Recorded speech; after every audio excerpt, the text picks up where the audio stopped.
Group of ITI के digital platform में आपका स्वागत है।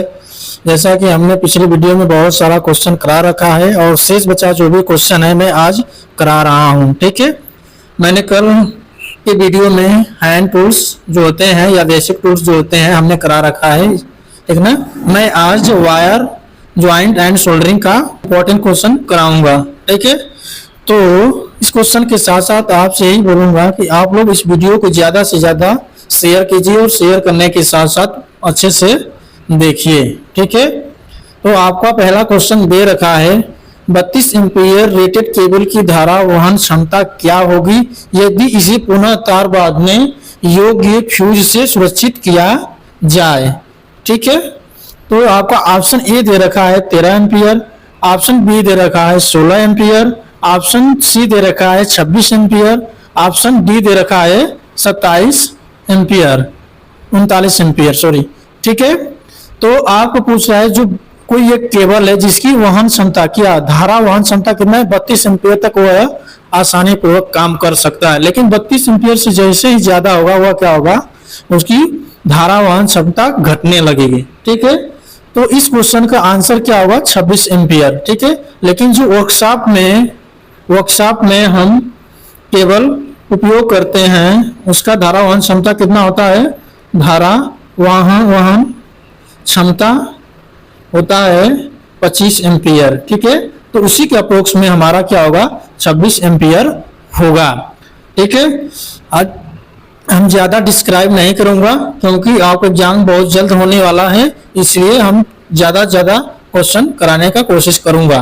ठीक है, क्वेश्चन नंबर 2 रखा है SWG से तार का आकार मापने की परास क्या होती है। ऑप्शन ए दे रखा है 0 से 44, ऑप्शन बी दे रखा है 0 से 42, ऑप्शन सी दे रखा है 0 से 38, ऑप्शन डी दे रखा है 0 से 36। ठीक है, तो SWG का पूरा नाम क्या होता है, स्टैंडर्ड वायर गेज। क्या होता है वायर गेज, ये क्या है कभी कभी इसका पूरा नाम पूछ लेता है। ठीक है, एक किसका बना होता है तो स्टील का बना होता है जिसमें 0 से 36 स्लॉटें कटी होती हैं। 0 वाला तार क्या होता है मोटा होता है, ठीक है, लेकिन 36 वाला तार क्या होता है तार का व्यास कम होता है यानी कि पतला होता है। ठीक ना, तो आपका आंसर क्या हो जाएगा डी ऑप्शन। ठीक ना, अगले क्वेश्चन की तरफ बढ़ते हैं। इस तार जोड़ का क्या नाम है। ठीक ना, जोड़ कई टाइप से किए जाते हैं लेकिन हम ज्यादा डिस्कशन नहीं करूंगा क्योंकि हमें बहुत ज्यादा क्वेश्चन करना है क्योंकि एग्जाम बहुत जल्द होने वाला है। ठीक है, ऑप्शन ए दे रखा है एरियल टेप जोड़, ऑप्शन बी दे रखा है नॉटेड टेप जोड़, ऑप्शन सी दे रखा है डुप्लेक्स क्रॉस टैप जोड़ और ऑप्शन डी दे रखा है डबल क्रॉस टैप जोड़। ठीक है, दे रखा है D option double cross tap जोड़। ठीक ना, तो इस जोड़ का क्या करा है नाम पूछ रहा है हमारा कौन सा जोड़ है।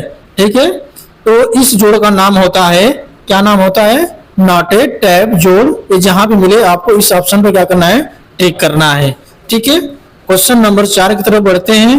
गैल्वेनीकृत लोहे के लिए किस प्रकार की सोल्डरिंग फ्लक्स का उपयोग किया जाता है। Option A resin, option B जस्ता क्लोराइड, ऑप्शन सी साल अमोनियम, ऑप्शन डी हाइड्रोक्लोरिक अम्ल।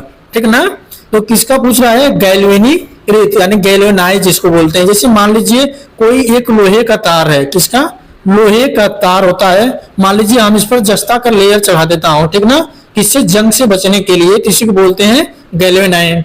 ठीक ना, क्या बोलते हैं गैल्वेनाइज।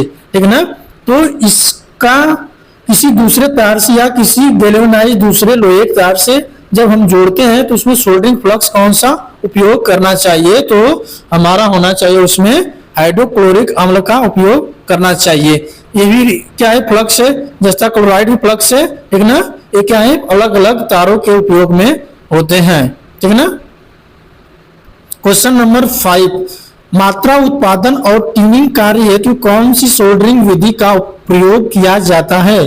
ठीक है, ऑप्शन ए दे रखा है डीप सोल्डरिंग, ऑप्शन बी दे रखा है ज्वाला के साथ सोल्डरिंग, ऑप्शन सी दे रखा है सोल्डरिंग आयरन, ऑप्शन डी दे रखा है सोल्डरिंग गन के साथ सोल्डरिंग। ठीक ना, तो ये क्या है हमारा सोल्डरिंग करने का क्या है विधि है। ठीक ना, तो अब इसमें टीनिंग पूछ रखा है ना, टीनिंग। जैसे मान लीजिए कोई एक पीवीसी है, ठीक ना, पीवीसी यानी जो आप देखे होंगे इलेक्ट्रॉनिक बोर्ड, तो उसमें क्या रहता है कि सारे इलेक्ट्रॉनिक कंपोनेंट उस बोर्ड के ऊपर लगाए रहते हैं। वो क्या कॉपर का एक लेयर रहता है और उसी में सोल्डरिंग की जाती है। मान लीजिए हमें यहाँ पे सोल्डरिंग करना है, तो हम क्या करते हैं, जो सोल्डरिंग का टिप होता है उस पर क्या लेते हैं, सोल्डर तार को पिघलाकर हम पहले उस पर क्या करते हैं, फ्लक्स लगा के टिनिंग करते हैं, यानी इसको साफ करते हैं, यहाँ से ऑक्सीकरण हटाते हैं, यानी ऑक्सीजन की मात्रा या नमी की मात्रा को हटाते हैं, फिर इस पर सोल्डर की मात्रा लग जाता है, उसे हम क्या बोलते हैं, टिनिंग। ठीक ना, तो इस क्वेश्चन का आंसर हमारा क्या हो जाएगा, डीप सोल्डरिंग के द्वारा हम क्या करते हैं, टिनिंग करते हैं। क्वेश्चन नंबर 6, इस भूमिगत केबल में एक्स इंगित भाग का नाम बताइए। ठीक है, तो हम इसमें सबसे पहले डिस्क्राइब करेंगे, ठीक है, कि केबल में कौन कौन सा भाग होता है। इसको बोलते हैं हम क्या बोलते हैं, कंडक्टर। क्या, कंडक्टर बोलते हैं। ठीक है ना, क्या बोलते हैं, कंडक्टर। इसके बाद ये हमारा कौन सा आ जाएगा, इस पर इंसुलेशन कवर। क्या आ जाएगा, इंसुलेशन कवर, इंसुलेशन कवर लगाया। ठीक है, फिर इसके बाद ये हमारा आ जाएगा इसके ऊपर मेटेलिक शीट,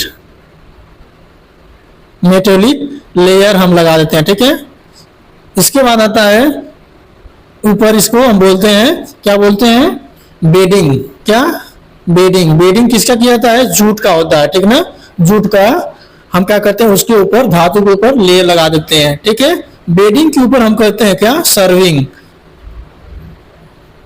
क्या करते हैं, क्या करते हैं, सॉरी सिम्बास नहीं होता, यहाँ पे क्या करते हैं, आर्मरिंग करते हैं, आर्मरिंग करते हैं, जो कि स्टील तार का होता है, स्टील तार का आर्मरिंग हम करते हैं। इसके बाद इस तार को सेफ रखने के लिए हम क्या करते हैं कि इस पर क्या करते हैं, सर्विंग, जो इंसुलेशन का होता है। ठीक ना, इंसुलेशन यानी प्लास्टिक का भी होगा, ठीक है, वो इसके ऊपर करते हैं, क्योंकि ये स्टील तार होता है और इसमें क्या होता है, जंग लगने की संभावना रहती है। तो इससे पूछ रखा है, जो एक्स वाला भाग को हम क्या बताएं यहाँ पे, बेडिंग। ठीक ना, तो इस क्वेश्चन का आंसर क्या होगा आपका, बेडिंग होगा। ठीक है, अगले क्वेश्चन की तरफ बढ़ते हैं। क्वेश्चन नंबर 7, क्वेश्चन दे रखा है एक्स एल पीई का पूर्ण रूप है, यानी एक्स एल का पूरा रूप क्या होता है। क्वेश्चन ए दे रखा है cross line polyethylene, option A B दे रखा है x excess line phase earthing, option C दे रखा है cross linked polyethylene, option D दे रखा है excess length paper and ebonite. ठीक ना, तो ऑप्शन के अनुसार आपका क्या होगा कि एक्स क्या होता है, क्रॉस, एल से लिंक्ड, पी से पॉली, ई से एथिलीन, तो आपका बेस्ट ऑप्शन क्या होगा, सी ऑप्शन होगा। ठीक ना, अगला क्वेश्चन 8, भूमिगत केबल में सर्विंग परत का क्या उपयोग है। जैसे हमने पिछले क्वेश्चन में सभी इंसुलेशन लेयर का डिस्क्राइब किया है, उनका अलग अलग कार्य होता है, जो हम ज्यादा से ज्यादा डिस्क्राइब नहीं करेंगे, हम ज्यादा से ज्यादा क्वेश्चन सॉल्व करेंगे। ठीक है, ऑप्शन के माध्यम से। ठीक है, आपका क्वेश्चन दे रखा है भूमिगत केबल में सर्विंग परत का क्या उपयोग है। ठीक ना, ऑप्शन ए केबल को नमी से बचाना, ऑप्शन बी केबल को यांत्रिक क्षति से बचाना, ऑप्शन सी धात्विक कवच को क्षरण से बचाना, ऑप्शन डी आर्मरिंग को वायुमंडलीय स्थिति से बचाना। ठीक ना, तो क्या होगा, हमने बताया है कि जो सबसे बाहरी लेयर होता है, इसके अंदर कौन सा लेयर रहता है हमारा, कौन सा रहता है, आर्मरिंग रहता है। ठीक ना, इस आर्मरिंग को यानी बाहरी वातावरण से नमी से ऑक्सीकरण से सेव करने के लिए या सुरक्षा करने के लिए हम क्या करते हैं, उसके ऊपर रबड़ या प्लास्टिक का लेयर चढ़ा देते हैं, जिससे हमारा वो सेफ्टी रहे। ठीक ना, तो इस क्वेश्चन का आंसर आपका क्या होगा, आर्मरिंग को वायुमंडलीय स्थिति से बचाना। ठीक है, अगले क्वेश्चन की तरफ बढ़ते हैं। लूप टेस्ट में भूमिगत केबल के किस प्रकार के दोष के स्थान को ज्ञात किया जा सकता है? ठीक ना, मान लीजिए कोई अंडरग्राउंड केबल है, उसमें कोई फॉल्ट आ गया, जैसे भू दोष हो गया, शॉर्ट सर्किट हो गया, ओपन दोष आ जाता है, तो इस दोष को पता करने के लिए हमें क्या करना चाहिए? ठीक ना, तो इस दोष को पता करने के लिए कई प्रकार से करते हैं, जैसे बोल्बियर टेस्ट होता है, लूप टेस्ट होता है, मोरे लूप टेस्ट होता है, ठीक है, वार्ले लूप टेस्ट होता है, यानी कई तरह से हम केबल के दोष को पता करने के लिए क्या करते हैं? अनेक प्रकार के टेस्ट करते हैं। ज्यादा डिस्क्राइब नहीं करूंगा, ज्यादा क्वेश्चन हम सॉल्व करूंगा। देखिए, ऑप्शन ए ग्राउंड फॉल भू दोष, ऑप्शन बी लघु परिपथ दोष, ऑप्शन सी खुला परिपथ दोष, ऑप्शन डी कमजोर कुचालक दोष। ठीक ना, तो इसका आंसर क्या होगा कि लघु परिपथ दोष। हम इस यहाँ पे देखेंगे, ठीक ना, अगर ओपन रहेगा तो ये वाला उसमें नहीं लगा रहेगा, लेकिन यहाँ पे क्या है, हमारा जुड़ा है ना, यहाँ पे देखिए जुड़ा है, तो हमें क्या हो गया कि यहाँ पे शॉर्ट सर्किट का पता लगा रहा है। ठीक है, क्वेश्चन नंबर 10, क्वेश्चन नंबर 10, ठीक है, उत्पादन संयंत्रों में किस प्रकार की केबल बिछाने की विधि का प्रयोग किया जाता है? ठीक है, यानी जहां पर बिजली हमारा पैदा होता है, जनरेशन स्टेशन होता है, ठीक है ना, वहां पे किस प्रकार केबल को बिछाना चाहिए? ठीक है, ऑप्शन ए डक्ट में, ऑप्शन बी हवा में रैक, ऑप्शन सी भवन के साथ, ऑप्शन डी सीधे जमीन में। ठीक ना, तो केबल बिछाने के कई तरीके होते हैं। ठीक ना, तो हम ज्यादा डिस्क्राइब नहीं करेंगे, क्वेश्चन हमें ज्यादा से ज्यादा सॉल्व करना है, क्योंकि एग्जाम बहुत जल्द होने वाला है, तो आपको जितना भी हो हम क्वेश्चन जल्दी जल्दी पूरा अच्छे से सॉल्व करा दें। ठीक है, तो इसका आंसर क्या होगा कि हवा में रैक, ठीक ना, हवा में रैक में हमें क्या करना चाहिए? बिछाना चाहिए। कहाँ पे? जनरेटिंग स्टेशन पे, जनरेटिंग जहां पे बिजली हमारा क्या होता है, पैदा होता है, वहां पर केबल को बिछाना चाहिए, हवा में रैक, ठीक है, बिछाना चाहिए। अगला क्वेश्चन नंबर 11 मिस हो गया है, सॉरी, क्वेश्चन नंबर 12 की तरफ चलते हैं। नियन लैंप में विद्युत धारा का प्रभाव क्या कहलाता है? ठीक ना, उसमें प्रभाव ऑप्शन ए बी ऑप्शन दे रखा है, मैग्नेटिक चुंबकीय प्रभाव, ऑप्शन सी केमिकल इफेक्ट रासायनिक प्रभाव, ऑप्शन सी गैस आयनिक प्रभाव। ठीक है, गैस आयनिक प्रभाव। ठीक है, तो हम इसमें कुछ बताना चाहेंगे, जैसे जो हीटर हो गया, हीटर हमारा किस पर काम करता है? हीटर हमारा उसमें इफेक्ट पर काम करता है। और जैसे जो फैन हो गया, मोटर हो गया, इसके बाद जनरेटर हो गया, और किस पर काम करता है? तो मैग्नेटिक इफेक्ट पर काम करता है। ठीक ना, इसके बाद जो बैटरी होती है, बैटरी हमारा किस पर काम करता है? तो रासायनिक प्रभाव पे। ठीक ना, लेकिन जो नियॉन लैंप होता है वो हमारा किस पर काम करता है? तो गैस आयनीकरण प्रभाव पे काम करता है। क्यों? जैसे आप देखे होंगे जो घर में बल्ब लगा रहता है उसमें क्या रहता है? उसमें निष्क्रिय गैस भरा रहता है। उसी की पूछ रहा है कि किस सिद्धांत पर काम करता है। जैसे शादी विवाह में देखे होंगे हाइलोजन लैंप हो गया, मरकरी हो गया, इसमें क्या रहता है? गैस भरा रहता है। तो इसीलिए इस लैंप का नाम पड़ गया क्या? नियॉन लैंप, जो कि गैस के आयनीकरण प्रभाव पे काम करता है। क्वेश्चन नंबर 11, तांबे के परमाणु के आबंध चक्र में कितने इलेक्ट्रॉन होते हैं? ठीक ना, जैसे कॉपर होता है, कॉपर का परमाणु क्रमांक कितना होता है? 29। ठीक ना, क्या इसको बोलते हैं? परमाणु क्रमांक। जब इसको हम इलेक्ट्रॉनिक विन्यास करेंगे तो कितना हो जाएगा? 288,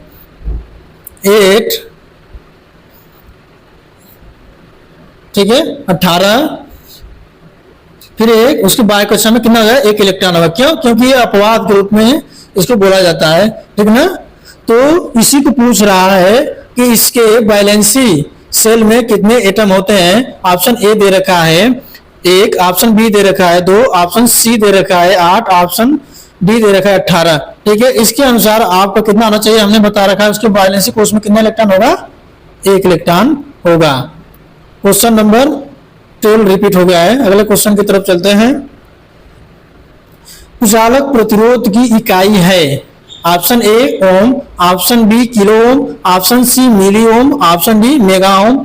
जैसे जो भी हमारा रेजिस्टेंस होता है उसका मात्रक क्या होता है? ओम होता है। ठीक है ना, लेकिन यहाँ पे किस रेजिस्टेंस की बात कर रहा है, तो इंसुलेशन रेजिस्टेंस, कुचालक प्रतिरोध। जैसे मान लीजिए कोई एक तार है, तो जो इसके ऊपर कवर लगा रहता है, तो इस कवर में कितना इलेक्ट्रॉन होना चाहिए, ठीक ना, कितना प्रतिरोध होना चाहिए, सॉरी कितना प्रतिरोध होना चाहिए। अगर ज्यादा प्रतिरोध रहेगा तो धारा हमारा क्या हो गया, इस कंडक्टर से बाहर नहीं जाएगी।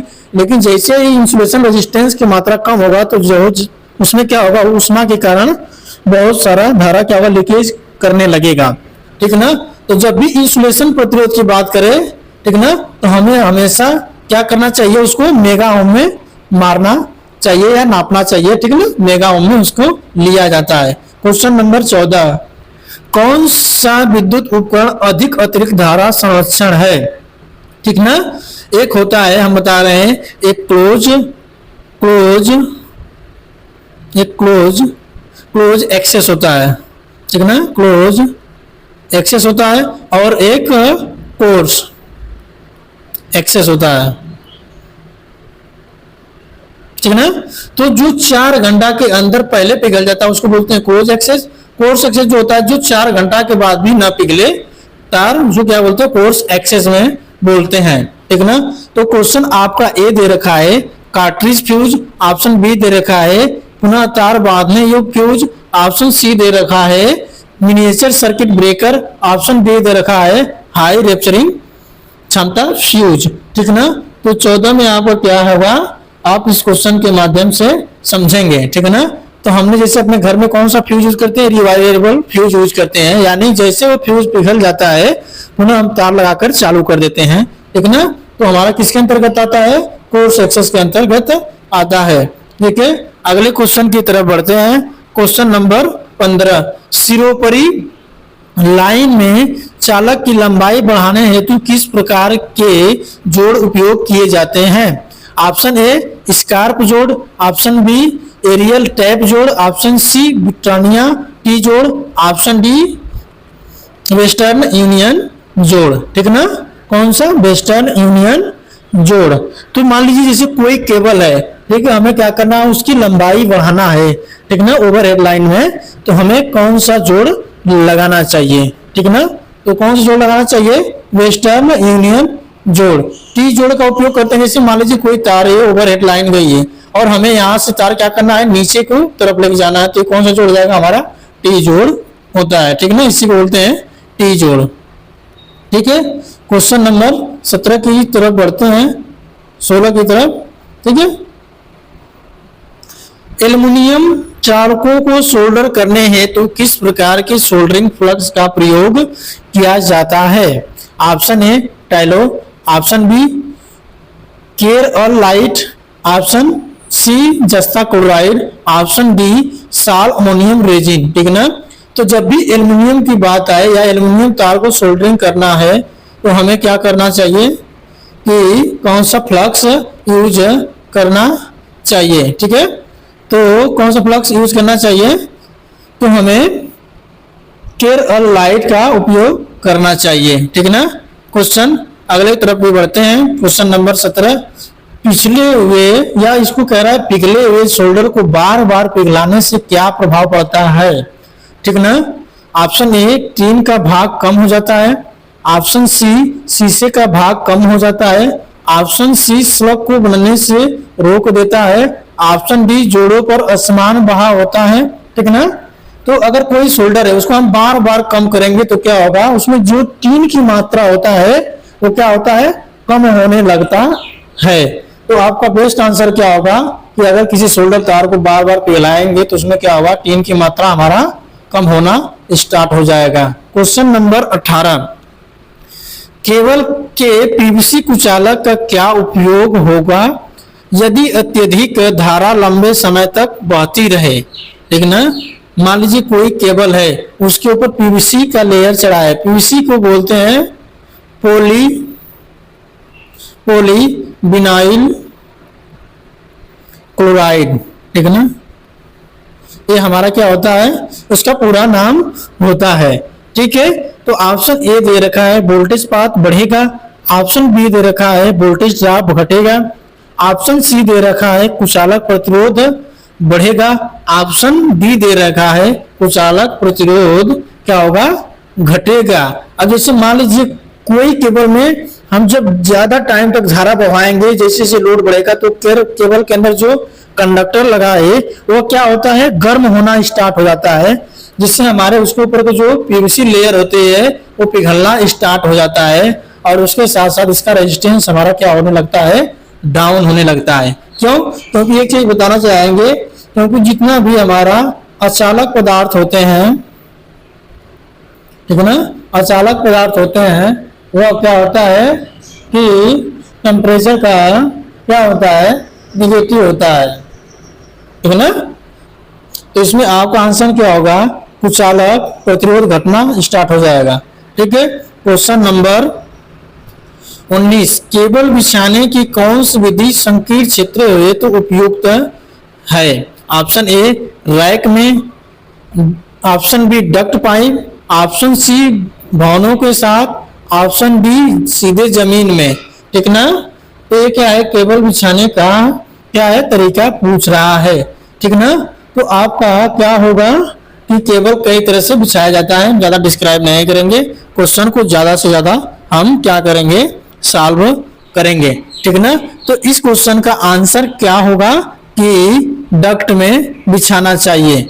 ठीक है, डक्ट पाइप में हमें क्या करना चाहिए, केबल को बिछाना चाहिए। मान लीजिए कोई रोड है, ठीक है, हमें केबल को इसके क्रॉस करना है, मान लीजिए खंभे के माध्यम से नहीं, ऐसे, तो हम क्या करेंगे, इसमें पहले गहराई तक कुछ खोद लेंगे, फिर इसमें हम क्या करेंगे, पाइप लगा देंगे और इसके माध्यम से हम केबल को आराम से इस पार इस तरफ से उस तरफ की तरफ आराम से क्या करेंगे, निकाल देंगे, और हमारा ऊपर से रास्ता भी चालू रहेगा। इसी को वह पूछ रहा है। ठीक है, क्वेश्चन नंबर 20, इस भूमिगत केबल में यक्ष से इंगित भाग का नाम बताइए। ठीक है, हमने पिछले क्वेश्चन में केबल का पूरा डिस्क्राइब किया है। ठीक ना, तो इसको क्या बोलेंगे हम, इस भाग को क्या बोलेंगे कि लेड शीट बोलेंगे। ठीक ना, लेड शीट का क्या काम क्या होता है, जो एक कंडक्टर है यहाँ तक जो नमी मान लीजिए जमीन में बिछा रहेगा, तो यहाँ तक नमी को पहुंचने से क्या करता है, नमी को पहुंचने से रोकता है। इसका मेन उद्देश्य यही होता है लेड शीट का। ठीक ना, तो आंसर क्या होगा, लेड शीट। और ये हमारा कौन सा होता है, इसके ऊपर आ जाएगा बेडिंग, फिर इसके ऊपर आ जाएगा क्या, जाएगा इसके ऊपर आ जाएगा, इसके ऊपर बेडिंग, बेडिंग के ऊपर आ जाएगा हमारा आर्मरिंग, आर्मरिंग के ऊपर आ जाएगा सर्विंग। ठीक ना, तो ये हमारा क्या है, केबल का इंसुलेशन है। इसको याद करने का ट्रिक होता है सिम्बास, सिम्बास। ठीक ना, इसी से कंडक्टर, आई से इंसुलेशन, एम से मेटोलिक जो अभी हमने बताया है, और बी से बेडिंग, ए से आर्मरिंग, स से सर्विंग, एस से सर्विंग। ठीक ना, अगले क्वेश्चन की तरफ बढ़ते हैं। भूमिगत केबल के किस प्रकार के दोष को ज्ञात किया जा सकता है?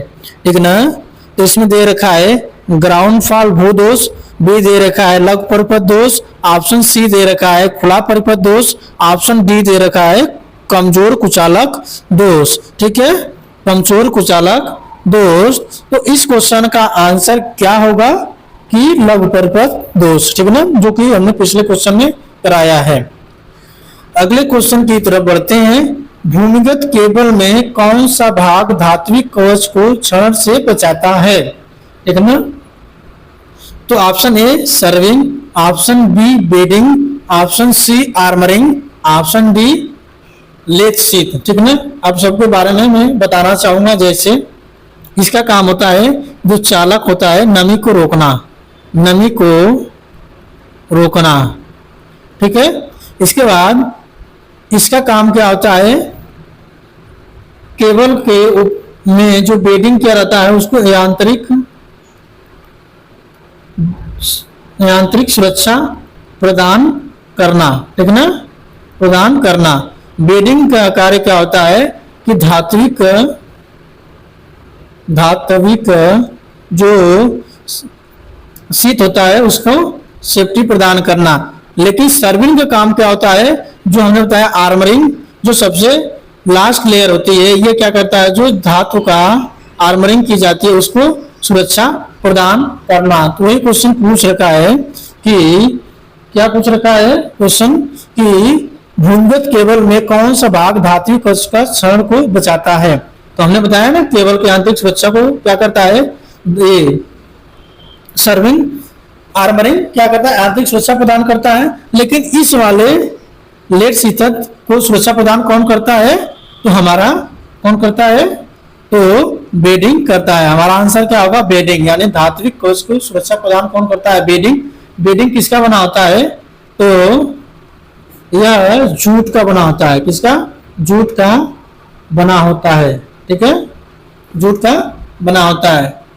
अगले क्वेश्चन की तरफ बढ़ते हैं, क्वेश्चन नंबर 23। सोल्डरिंग आयरन को उपयोग न करने के समय स्टैंड में क्यों रखना चाहिए। ऑप्शन ए जलने एवं अग्नि को रोकता है, ऑप्शन बी अतिरिक्त उष्मा को नियंत्रित करने हेतु, ऑप्शन सी सोल्डरिंग प्रक्रिया का समय बचाने हेतु, ऑप्शन डी संचालक को विद्युत झटके से बचाने हेतु। ठीक है, तो जैसे हम सोल्डरिंग करते हैं तो आप देखे होंगे कि वहां पे एक होल्डर बना होता है, ठीक ना, तो उसमें स्प्रिंग टाइप ऐसे ऐसे लगा रहता है, ठीक ना, स्प्रिंग टाइप। तो जब सोल्डर हमारा गर्म होता है तो हम क्या करते हैं, जब उससे काम नहीं करते हैं तो हम क्या करते हैं, सोल्डरिंग रॉड को इसमें रख देते हैं, ठीक ना, इसमें हम क्या करते हैं, रख देते हैं। तो जिससे हमारा क्या होता है, कुछ सेफ्टी मिल जाता है। अगर हम यहाँ पे अगर ऐसा नहीं करेंगे तो क्या होगा कि वह कोई नुकसान पहुंचा सकता है। ठीक है, तो इस क्वेश्चन का आंसर क्या हो जाएगा कि जलने एवं अग्नि से क्या करता है, आपको सेफ्टी प्रदान करता है। इसका आंसर क्या हो जाएगा, ए ऑप्शन हो जाएगा। अगले क्वेश्चन की तरफ बढ़ते हैं, क्वेश्चन नंबर 24। जंक्शन बॉक्स में किस प्रकार के तारों का कई जोड़ पाए जाते हैं। जो हमारा जंक्शन बॉक्स होता है, जो घर में लगा होता है, ठीक है ना, मान लीजिए ये जंक्शन बोर्ड है या जंक्शन बॉक्स है, इसमें बहुत सारे फ्यूज लगे रहेंगे, यहाँ से हर रूम के लिए डिस्ट्रीब्यूशन होता है, ठीक है ना। तो इसी में पूछ रहा है कि कौन सा वायर या जोड़ पाए जाते हैं। ऑप्शन ए दे रखा है एरियल टैप जोड़, ऑप्शन बी दे रखा है सीधे टैप जोड़, ऑप्शन सी दे रखा है रैट टेल जोड़, ऑप्शन डी दे रखा है मैरिट जोड़, ठीक ना। ये हमारा क्या है, जोड़ के प्रकार है, ठीक ना। तो जंक्शन बॉक्स की जब भी बात आए तो हम क्या करेंगे कि वहां पे कौन सा लगाएंगे जोड़, तो जंक्शन बॉक्स की जब भी बात आए तो कौन सा जोड़ लगाएंगे, तो हम इसमें रेड टेल जोड़ का उपयोग करेंगे। ठीक है, ठीक है, थैंक यू फॉर वाचिंग। आपका जो भी क्वेश्चन बचा है मैं फिर से अगले वीडियो में पूर्ण रूप से संतुष्ट करूंगा, और संतुष्ट करने के साथ साथ जो भी क्वेश्चन करा रहा हूं, ये क्वेश्चन 100% में से 95% क्वेश्चन रिपीट होते हैं। आप लोग इस वीडियो को अच्छी तरह से देखें और लाइक करें, और अपने कमेंट के माध्यम से वीडियो में बताएं कि यह वीडियो आपको कैसा लगा। ठीक है, समझ में आ रहा है और कैसा लग रहा है, ठीक है ना। अभी तो हम क्वेश्चन कराएंगे, लेकिन जैसे एग्जाम सीबीटी वाला खत्म हो जाएगा वैसे मैं क्या करूंगा, पूरा सिलेबस को कवर करूंगा इस वीडियो के माध्यम से।